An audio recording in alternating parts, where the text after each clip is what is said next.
पाकिस्तान की 75वीं सालगिरह के हवाले से वजारत इत्तलात, CDA और फेडरल डायरेक्टर ऑफ एजुकेशन के ज़ेरे एहतमाम तलबा की जानिब से पाकिस्तानी परचम की पेंटिंग करने की तकरीब का एहतमाम किया गया।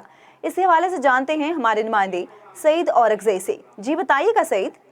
और जी बिल्कुल, इस वक्त हम मौजूद है ओल्ड ट्रेड ग्राउंड डी चौक इस्लामाबाद में। जैसे कि आपको पता है कि 14 अगस्त के हवाले से डायरेक्टर ऑफ एजुकेशन की जानिब से और नेशनल फ्लैग का एक एग्जीबिशन है तमाम तलबा के लिए, जिसमें मेहमान खुसूसी के लिए वफाकी वज़ीर मरियम औरंगज़ेब भी शिरकत करेंगे। आप देख सकते हैं इस तरफ के नेशनल फ्लैग का एग्जीबिशन अभी शुरू है। तमाम स्टूडेंट्स डी चौक में मौजूद है, नेशनल फ्लैग बना रहे हैं और स्टेज पे आप देख सकते हैं कि तमाम तरतीब अभी शुरू है और हमारे जितने भी मेहमान हैं यहाँ पे कुर्सी में भी मौजूद है और इसके अलावा स्टूडेंट्स भी यहाँ बहुत सारे मौजूद है जो नेशनल फ्लैग बनाने की तैयारी कर रहे हैं। आप देख सकते हैं और इस तरफ काफी पाकिस्तान की जितने भी फोर्सेज है, बड़ी बड़ी हवाएं और हवाई फोर्सेज जितनी भी है पाकिस्तान की मुकम्मल फोर्सेज मौजूद है और ये बच्चे आप देख सकते हैं कि इस वक्त मौजूद है सिर्फ नेशनल फ्लैग बनाने के लिए।